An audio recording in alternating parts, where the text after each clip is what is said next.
ahora lo que vamos a hacer es entrar ya en el tema de la doctrina de Dios. Vamos a ver quién es Dios. Eso es lo que vamos a ver.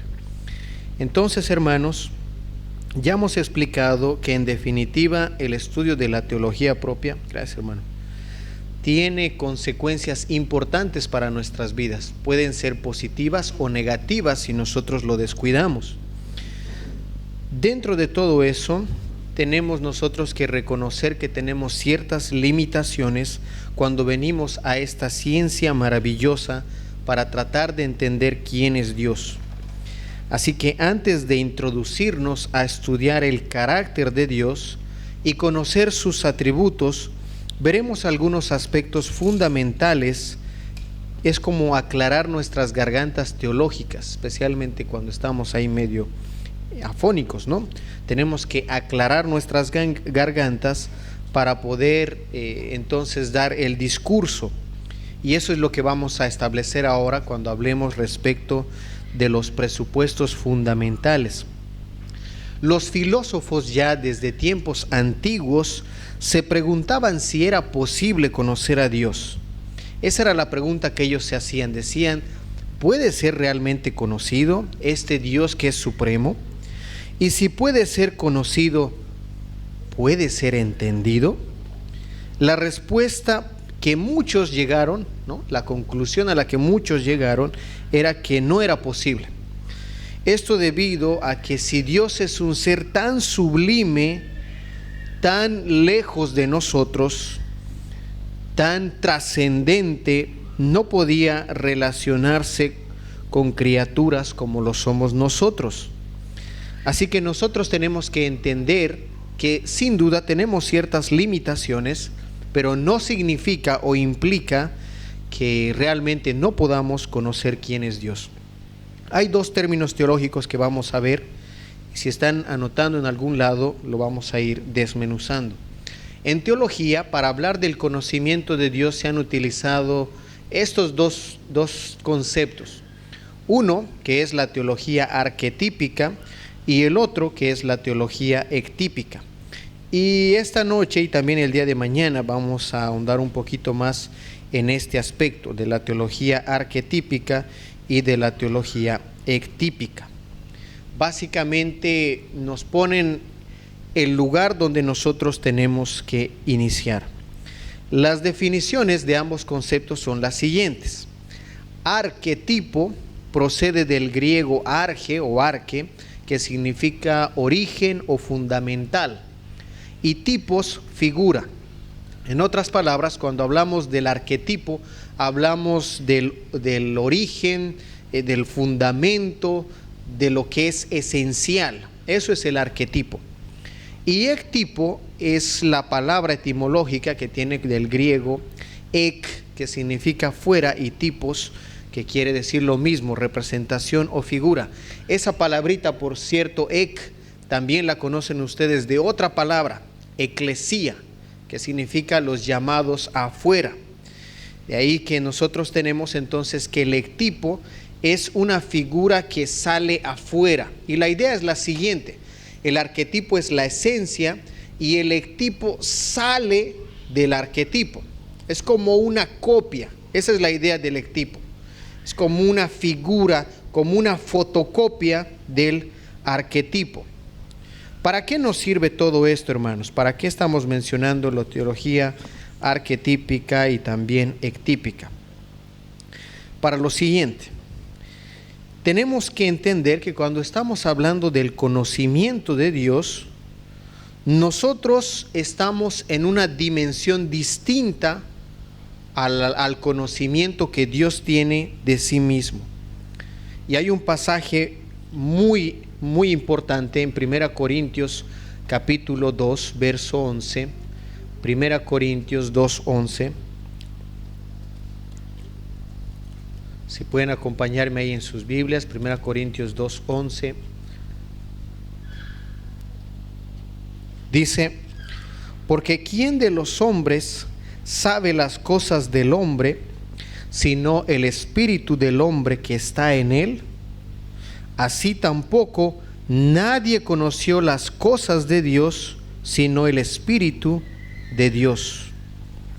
El apóstol Pablo está utilizando como comparación el espíritu del hombre, que llega a conocer lo profundo del hombre, y solo el Espíritu de Dios conoce lo profundo de Dios.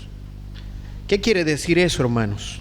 Cuando hablamos de la teología arquetípica, estamos hablando el conocimiento que tiene Dios sobre sí mismo. Esa es la teología de Dios. Estamos hablando del conocimiento de Dios sobre Dios. ¿Quién se conoce mejor a sí mismo que Dios mismo? Ese es un conocimiento perfecto, completo, cabal, único de su propia persona. Dios solamente puede conocer a Dios perfecta y completa, cabalmente. Entonces, ¿quién es el primer teólogo por excelencia, hermanos? No es Satanás, ¿verdad? Es Dios. Él es el primer teólogo por excelencia. Él se conoce a sí mismo perfecta, completa y cabalmente. Entonces, si nosotros somos criaturas simplemente, no podemos conocer quién es Dios en su plenitud completa y cabal, porque sería más o menos como lo siguiente. Aquí en mi mano tengo un pequeño vaso. Nosotros somos algo así pequeño.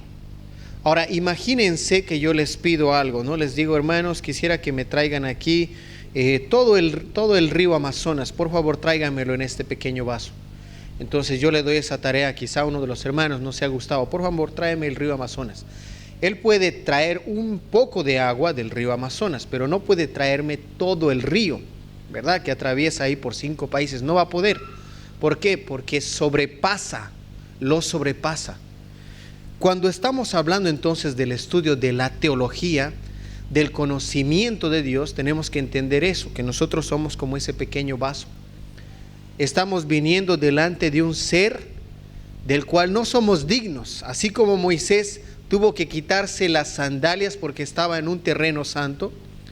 Lo mismo los ángeles que describen Isaías capítulo 6, que eran serafines, seres angelicales que fueron creados para habitar con Dios. Pero esos mismos seres angelicales tampoco podían pisar ese suelo santo, porque si se recuerdan, la visión de Isaías dice que estos ángeles se cubrían sus ojos, con otras 2 alas volaban y con otras 2 alas se cubrían sus pies. O sea que ni siquiera los seres que fueron creados para morar y habitar en la presencia de Dios no son dignos de conocer a Dios, ni pueden completa y cabalmente conocer a Dios, porque siguen siendo como este pequeño vaso, siguen siendo creación, siguen siendo finitos. Y ahí viene la pregunta, ¿verdad? ¿Lo finito puede contener lo infinito? ¿Lo temporal puede contener lo eterno? Y la respuesta es sencilla, no puede.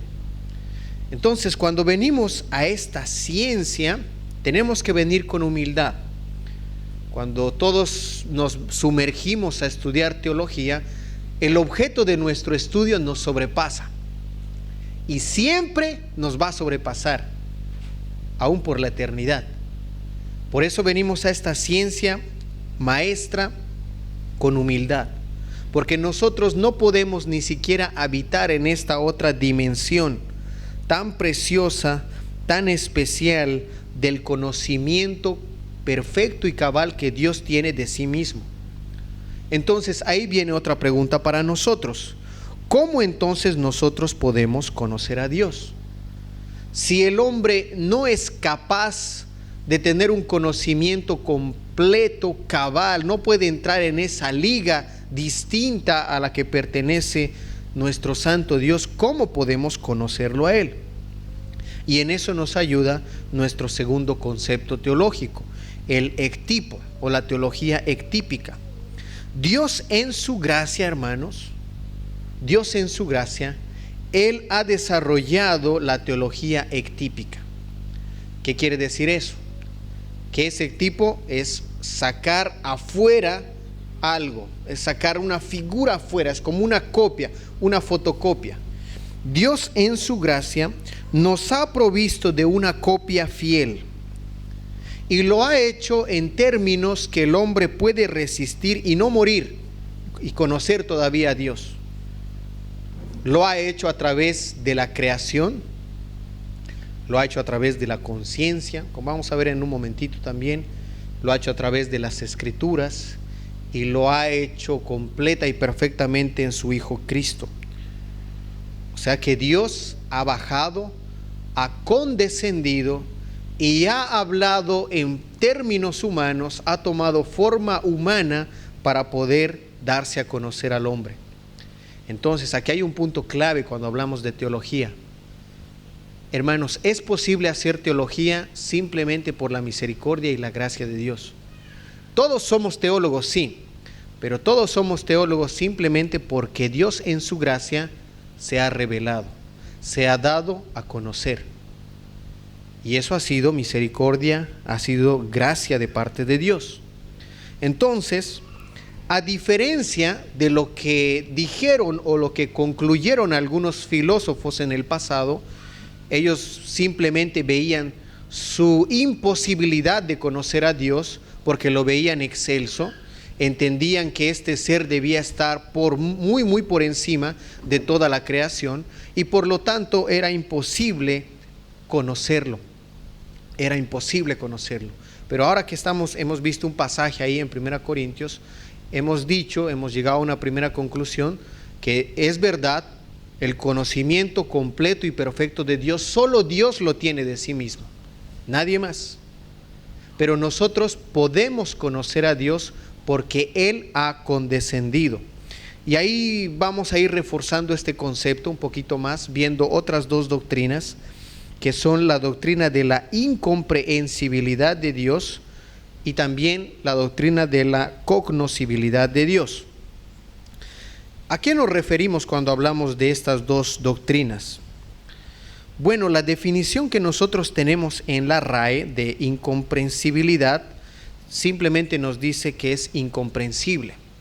Así que esa definición no nos ayuda mucho para entender lo que queremos explicar teológicamente. No queremos decir que Dios sea incomprensible, en otras palabras, que no se pueda entender nada de Dios.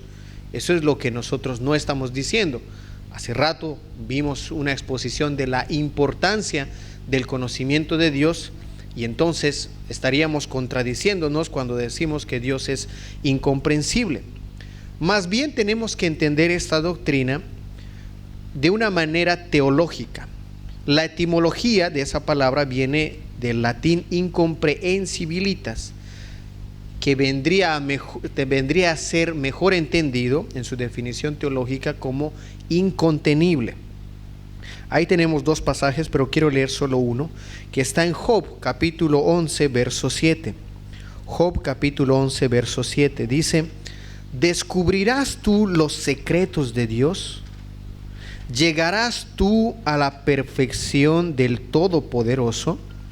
Ambas preguntas son preguntas retóricas. ¿Qué quiere decir eso? Una pregunta retórica.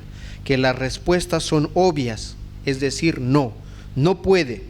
El pasaje en Job 11:7 nos habla de la imposibilidad que existe en el hombre de llegar a descubrir los secretos de Dios. El hombre no puede llegar a descubrir los secretos de Dios. Nunca va a existir un estudiante que pueda llegar al límite del conocimiento de Dios. O sea, hermanos, en teología no hay expertos. Pero hay eruditos, claro, por supuesto hay eruditos, pero no hay expertos. Nadie es experto en teología, solo hay uno. Ese es Dios mismo. Porque estamos hablando del Dios incontenible. El Dios que no puede ser medido, que traspasa todo lo que nosotros podemos concebir. Ese es el Dios al que estamos intentando nosotros conocer. Entonces, cuando hablamos de la doctrina de la incomprehensibilidad de Dios, nos va a servir esta definición. No significa que no podamos estar seguros sobre quién es Dios, pero lo que quiere decir es que nuestra capacidad cerebral es demasiado limitada para tener un entendimiento completo y entero de Dios. Eso es lo que quiere decir, que venimos delante del Ser Supremo y Soberano y tenemos que tener siempre la humildad de reconocer que cuando venimos delante de Él, nuestra capacidad cerebral es demasiado limitada. Nunca vamos a poder en su totalidad comprender plena y cabalmente quién es Dios. Dice Cornelius van der Kooi: cuando venimos a la realidad divina, no entendemos mucho más de lo que los chimpancés entienden acerca de las leyes naturales. Básicamente estamos haciendo énfasis en el hecho de que nosotros nos quedamos bastante pequeños cuando venimos delante de este Ser Supremo. No que no podamos conocer a Dios, como vamos a ver ahorita, sino que nuestra capacidad cerebral es demasiado limitada. Cuando venimos delante de Dios, nuestro entendimiento es pequeño. Nunca podremos exhaustiva y enteramente conocer quién es Dios. Por eso, otra vez estamos delante de un terreno santo. No vamos a poder contener todo el ser de Dios, ninguno de nosotros. Tenemos una limitación en todas nuestras capacidades. Somos finitos y estamos delante de un Dios infinito. Nadie de nosotros entonces podría contener todo el ser de Dios. Ninguno. Nuestra capacidad es nula, es pequeña. Entonces, ¿cómo podemos conocerle? ¿Cuál es la manera en cómo le podemos conocer? Otra vez, si se trata de nosotros acercarnos a Dios, es una imposibilidad. Sin embargo, si Dios baja, si Dios condesciende, es que nosotros podemos saber algo de Él. Si Él se revela, podemos conocerle. Es un término clave, revelación. Si Él se da a conocer. Y eso otra vez nos habla de la benevolencia de Dios. Porque no era algo obligado, hermanos, que Dios se revelara. Él podía dejarnos en oscuridad a nuestro propio entendimiento, pero Él se da a conocer. Y eso es lo que nosotros conocemos y vamos a ver en un momentito como la doctrina de la cognoscibilidad de Dios. Pero hablando nuevamente de esta doctrina que nos humilla, R.C. Sproul dice al respecto: en realidad significa que nuestro conocimiento será parcial y limitado, que nunca podremos alcanzar el conocimiento total y exhaustivo de Dios. El conocimiento que Dios nos da sobre sí mismo mediante la revelación es verdadero y útil. Todo lo que Él se ha revelado, tanto por la creación, tanto a través de las Escrituras, a través de nuestra conciencia, es un conocimiento real, es un conocimiento verdadero y útil. Pero nunca se olviden que todo el conocimiento que nosotros lleguemos a tener siempre será todavía limitado en relación al conocimiento total y exhaustivo de Dios. Así que eso nos pone en un lugar de humildad. Siempre vamos a ser pequeños delante de Dios. Después de estudiar, esta es nuestra primera clase, ¿no? Y de aquí en adelante van a venir muchas otras clases. Pero siempre recuérdate, cuando estés culminando la última clase, cuando ya te estés para graduar, sigues siendo un pequeño estudiante. No eres un experto, sigues siendo alguien pequeño delante de Dios, porque estás delante del Ser Soberano. Así que podríamos estudiar años y años y años y años quién es Dios, atesorar ese conocimiento en nosotros, seguir asombrándonos de quién es Él, pero seguiremos siendo pequeños conocedores respecto de Dios. Nunca llegaremos a ser expertos. Y sin embargo, lo que Dios ha revelado de sí mismo es verdadero y es útil. Y eso nos llama a la otra doctrina, nos lleva a la otra doctrina, que es la contraparte o la complementación de esta doctrina, que es la doctrina de la cognoscibilidad de Dios. La cognoscibilidad de Dios. No es por nada que una de las peticiones de nuestro Señor Jesucristo, que está ahí en Juan capítulo 17, en medio de la oración que hace hacia su Padre, Él expresa y eleva su sentir. ¿Y cuál es ese sentir? ¿Cuál es ese deseo del Señor? Juan capítulo 17, verso 13 dice: pero ahora voy a ti y hablo esto en el mundo para que tengan mi gozo cumplido en sí mismo. Y continúa: yo les he dado tu palabra y el mundo los aborreció, porque no son del mundo como tampoco yo soy del mundo. Y sigue bajando, rogando por cada uno de estos. Y él pide al Señor para que estos conozcan su nombre. Y ese ha sido su objetivo. De hecho, llega hasta el versículo 26 y dice: y les he dado a conocer tu nombre, y lo daré a conocer aún, para que el amor con que me has amado esté en ellos y yo en ellos. El propósito de nuestro Señor era darse a conocer. Y todo el capítulo 17 va a hablar de eso, que el mundo no lo conoció, Él se ha dado a conocer, Él se ha dado en este mundo, ha condescendido para que pueda conocer algo respecto de Él. Entonces, esta doctrina de la cognoscibilidad, hermanos, nos recuerda que incluso en medio de nuestras limitaciones, la gran meta de Dios es que nosotros lo conozcamos. Esa es la vida eterna, dice otro pasaje: que te conozcan a ti, el único Dios verdadero, y a Jesucristo, a quien has enviado. De eso se trataba la vida del Señor. Ese es el propósito por el cual fue enviado: dar a conocer al Padre, dar a conocer el camino que nos lleva a la ciudad celestial. Ese es el propósito para cada una de nuestras vidas, que conozcamos a Dios. Lo que perdió el primer hombre en el Edén, ahora viene a ser restaurado por Cristo. A partir de la caída, todos los hombres tienen un conocimiento distorsionado de quién es Dios. Pero Cristo viene ahora a acercarnos al Dios verdadero. Y esa es la razón por la cual hemos sido creados, para conocerlo a Él, para glorificarlo, para disfrutar de Él para siempre. Y las maneras en las que se ha dado a conocer, al menos podríamos nombrar 4 de estas, son a través de la creación, como cantamos en muchos salmos que hablan respecto de la creación. El Salmo 19:1 en particular: los cielos cuentan tu gloria, el firmamento anuncia la obra de tus manos. Están reflejando entonces que la revelación general nos da un conocimiento de Dios, de su carácter. Por ejemplo, en la revelación general el hombre puede reflexionar sobre el poder de Dios. ¿Cómo es que Él ha creado el mundo en el que vivimos? ¿Cómo pudo haber hecho esto o lo otro? También el hombre puede reflexionar en la sabiduría, al ver los detalles minuciosos de la creación. Cada cosa, cómo funciona. Pero en la revelación general no podemos llegar a conocer todos los aspectos del carácter maravilloso de nuestro Señor.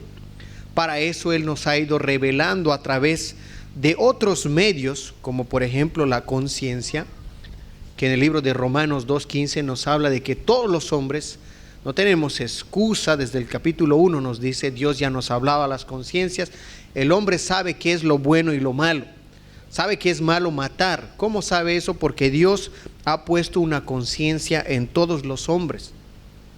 Tiene una conciencia de que hay un ser mayor. Por eso van a ver, hermanos, si ustedes estudian todas las culturas de todo el mundo, siempre los hombres están adorando a alguien. Siempre. Es exactamente porque tienen una conciencia que Dios ha puesto en ellos, que hay alguien mayor a ellos. El problema, como ya hemos leído en la sesión pasada, está en Romanos 1, expresados del 18 en adelante, que el hombre cambia la gloria que debería ser para Dios y lo reemplaza por objetos de la creación, o el mismo hombre ocupa el lugar de Dios.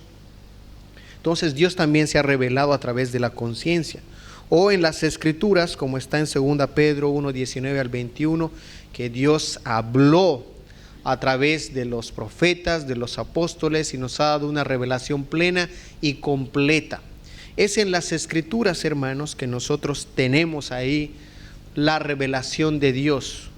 y podría ser otro sinónimo de decir teología ectípica. Aunque todo lo que nosotros estamos hablando acá es teología ectípica, no es la teología arquetípica. Son formas que han salido del original para poder dar a conocer quién es Dios. Es una teología ectípica. Y las Escrituras son la teología ectípica por excelencia, porque ahí Dios nos ha dado su santo consejo, donde podemos conocer en amplitud a su revelación máxima, perfecta, hecha carne, que es su Hijo Jesucristo. Como dice en Hebreos 1, del 1 hasta en adelante, habiendo hablado en el pasado por los profetas, ahora nos ha hablado en Cristo. Él es la revelación completa, la revelación máxima que ha dado a conocer quién es Dios. Entonces, hermanos, aquí estamos viendo algunos medios. Los dos primeros pueden resumirse en la revelación general, la creación y la conciencia. Y los dos que están en la parte de abajo pueden ser considerados como la revelación especial, las Escrituras, donde nosotros encontramos a Cristo. Todo esto, hermanos, nos tiene que llevar a nosotros a una actitud de humildad, porque estamos entendiendo que venimos a una ciencia maestra, a una ciencia especial. En el librito que escribió J.I. Packer del conocimiento del Dios Santo, él dice lo siguiente en su introducción: cuando venimos a esta ciencia maestra, nuestra línea de pescar no puede sondear las profundidades, y nuestros ojos de águila no pueden ver todo el panorama. No hay ningún otro tema de estudio que nos lleve a una mente humilde que los pensamientos acerca de Dios. Y tiene toda la razón. Si lo que hemos explicado es cierto y es correcto, que solamente Dios tiene el conocimiento perfecto de su propio ser, de su persona, nosotros venimos a esta ciencia reconociendo nuestras limitaciones. Somos simples estudiantes, y estudiantes débiles, estudiantes pequeños delante de un ser que nos sobrepasa y que nunca, ni siquiera por toda la eternidad, vamos a llegar a comprenderlo en el sentido de contener todo el ser de Dios. Y esto, hermanos, en vez de ser un desánimo, tal vez ustedes dirán: wow, pero qué mal, nuestra primera clase y ya nos están diciendo que nunca vamos a llegar a tener un conocimiento completo. Yo renuncio ya no voy a pasar más clases de teología. No, esa no es la idea. ¿Cuál es la idea, hermanos? La idea es que tú estés siempre emocionado por conocer a Dios, porque es tan maravilloso que ni siquiera por toda la eternidad vamos a poder contener en nuestros seres, ni siquiera glorificados. Por supuesto, le conoceremos y le veremos, como dice ahí las Escrituras, pero solo Dios puede conocer a Dios plena, completa, exhaustiva y cabalmente. Y eso nos lleva a nosotros a la humildad, pero también a la adoración. Todo lo que vamos a ver respecto del carácter de Dios nos tiene que llevar ahí a la adoración. Porque así como hace rato dábamos el ejemplo del vasito, siempre vamos a poder llevar nuestro vasito al océano profundo del conocimiento de Dios y sacar más, y sacar más, y sacar más. Y nunca se va a agotar esa fuente inagotable de nuestro Señor, jamás. Y algunos aquí de ustedes están ya años en la fe, pero pueden examinar sus vidas y si están entendiendo correctamente quién es Dios, pueden seguir diciendo: soy un pequeño estudiante nada más, 30 años, 40 años en la fe cristiana, pero estoy todavía conociendo a Dios.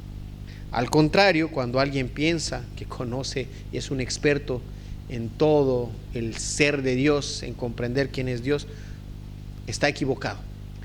Pero nosotros queremos adentrarnos en saber un poquito más, hermanos, quién es nuestro Dios, a quien le servimos, a quien le adoramos, y para eso nosotros queremos pasar el tiempo necesario, el tiempo adecuado, para que de esa manera ese conocimiento transforme nuestras vidas. ¿Qué hemos visto, hermanos, en esta segunda sesión más corta? Que por excelencia, aquel que es el teólogo por excelencia es nuestro Señor. Él es el único que se conoce plena y exhaustivamente en todo su ser, en cada aspecto de su ser. Y eso es algo maravilloso y glorioso cuando tú piensas en eso. Tú ni siquiera te conoces a ti mismo, pero Dios sí se conoce a Él plena y completamente. Eso nos da una garantía, una confianza en Él. No hay algo que sea desconocido en su propio ser. Él es el único que tiene un conocimiento exhaustivo, infinito y eterno de quién es Él en todas sus dimensiones. También hemos visto que nosotros venimos delante de esta ciencia con humildad, como pequeños estudiantes, que siempre nos quedaremos cortos ante la realidad del conocimiento de Dios. Nosotros somos total y diametralmente opuestos al ser de Dios. Nuestra corrupción hace que sea imposible incluso conocer algo respecto de Dios, a menos que Él se revele, a menos que Él condescienda. Es a través de su benevolente misericordia que Él baja y nos habla en términos que nosotros podemos entender, que podemos llegar a conocerle. Así como he visto algunos que tienen ahí bebés. Tal vez los jóvenes no entendemos cuando están ahí diciendo algo, pero pregúntale al papá o a la mamá, sabe ya lo que te dijo. Y dijo ahí ga, gugu, pero ya sabe. ¿Por qué? Porque el padre lo que hace es condescender. Él baja, Él se pone en el lugar donde está su bebé. Y Dios, en su gracia, en su misericordia, para darse a conocer al hombre, Él tiene que condescender, tiene que hablar en una manera como el hombre habla, para que Él pueda entenderlo. Y eso es misericordia del Señor, otra vez, hermanos, porque baja como un papá para poder hacerle entender a su hijo, un bebito, para darse a conocer. Y por eso venimos nosotros humillados, reconociendo por un lado su majestad, que no nos es posible entrar en la teología arquetípica, que no podemos hurgar en los misterios y en los secretos de Dios, como dice Deuteronomio 29:29, los secretos de Dios son de Él. No podemos nosotros entrar a Él, pero Él se ha dado a conocer, Él se ha revelado, Él lo ha hecho de una manera misericordiosa y benevolente, y por eso nosotros queremos ahora ser estudiantes diligentes para poder conocerlo a Él. Porque si no lo conocemos, no es que vamos a anular el conocimiento de Dios, sino que lo vamos a reemplazar por un conocimiento incorrecto de quién es Dios. Y para ir cerrando, hermanos, piensa al respecto. ¿Cómo te hace sentir saber que estás delante de un Dios de profundidades inescrutables? ¿Cómo te hace saber que cada día que tú vayas vas a encontrar una fuente inagotable, que nunca se va a acabar? Esto es maravilloso, hermanos. De esto se trata la vida, como decía Jeremías 9:23 al 24, en conocer y en entender quién es Dios. Y eso debería ser la tarea de cada uno de nosotros, como queremos ser estudiantes adecuados. Cada día venir como va aquel minero a la mina, ¿verdad? Va con su picota y va con sus herramientas, y lo que quiere es sacar oro de esa mina. Cada uno de nosotros, cuando venimos aquí a compartir con los hermanos para escuchar la predicación, la enseñanza, tenemos que venir con esa expectativa. ¿Qué vamos a sacar ahora de esta mina celestial? Porque esos son los verdaderos tesoros. Es el conocimiento de Dios que nos transforma, que de verdad, no solamente externa, sino desde la raíz internamente cambia nuestras vidas. ¿Vienes con esa expectativa? Porque estás delante de un Dios de profundidades inescrutables.